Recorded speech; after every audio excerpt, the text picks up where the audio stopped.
BJP ने जीत हासिल करने के बाद मध्य प्रदेश में लाडली बहनों को मिला बड़ा तोहफा। लाडली बहनों के खाते में सीएम अब देंगे 10-10 हजार रुपए। इसके लिए एक फार्म भरना होगा। इस फार्म को भरने के लिए बने रहिए हमारे साथ।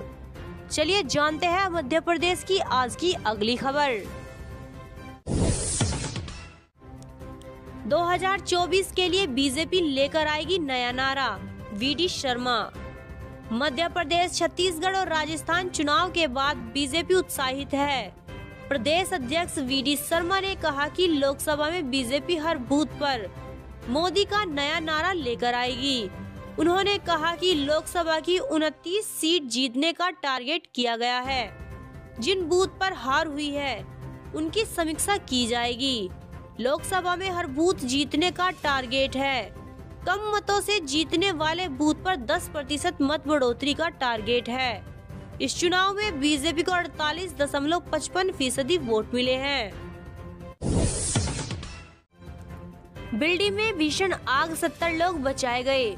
गाजियाबाद में वसुंधरा क्षेत्र के सेक्टर 3 स्थित किंग फोक वैक्समेंट हॉल में भीषण आग लग गई। आग की सूचना पर पहुंची पुलिस और दमकल विभाग की टीम ने कड़ी मशक्कत के बाद बुझाई। हादसे के समय में बिल्डिंग में एनिवर्सरी पार्टी चल रही थी। बचाव दल ने बिल्डिंग से 60 से 70 लोगों को रेस्क्यू किया है।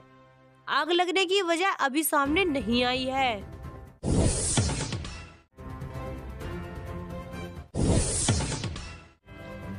फर्जी सीबीआई अधिकारी गिरफ्तार।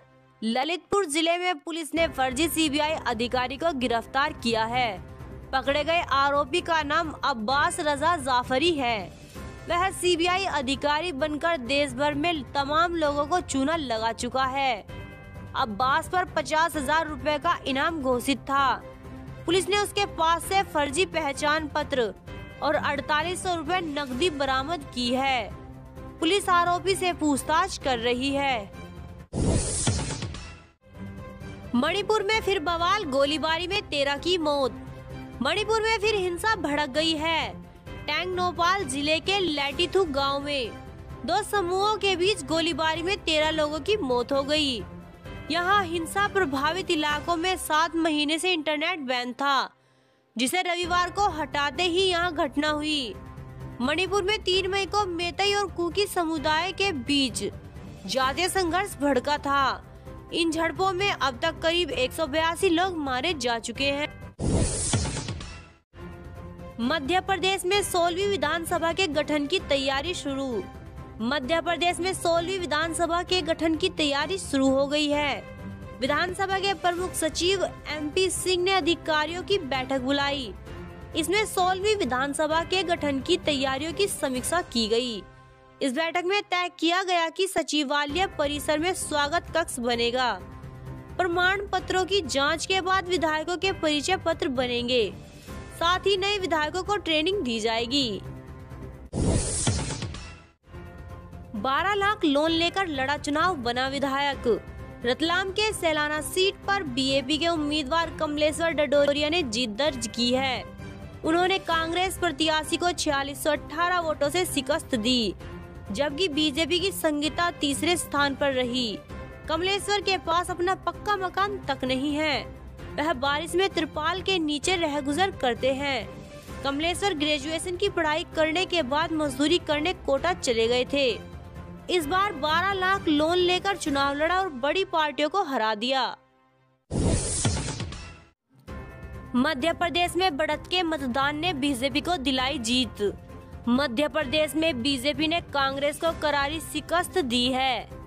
हालांकि कांग्रेस की ये हार वोटर्स के शिफ्टिंग में नहीं, बल्कि बीजेपी को मिली बढ़त वाली वोटिंग से हुई है। आंकड़ों के मुताबिक इस बार कांग्रेस का वोट सिर्फ 0.49% घटा है और बीजेपी का वोट 7.53% बढ़ा है। यानी वोट परसेंटेज बढ़ने से बीजेपी को 54 सीटें मिली है और बीजेपी को फायदा हुआ है। 2018 में बीजेपी को 41.2% वोटें मिली थी, जबकि इस बार 48.55% वोटें मिली हैं। बीएसपी सांसद दानिश अली पर भड़के ओम बिरला। सदन की कार्रवाई के दौरान लोकसभा स्पीकर ओम बिरला बीएसपी सांसद दानिश अली पर भड़क गए। उन्होंने दानिश को तुरंत सदन से निकल जाने के लिए कह दिया। इसके बाद भी दानिश अपनी मांग उठाते रहे तो स्पीकर ने सदन की कार्रवाई स्थगित कर दी। दरअसल सदन में अपमानित करने के मामले में दानिश बीजेपी सांसद रमेश बिधूड़ी के खिलाफ कार्रवाई की मांग कर रहे थे। वह मांग वाली तख्ती पहनकर सदन में गए थे। इस पर स्पीकर ने आपत्ति जताई।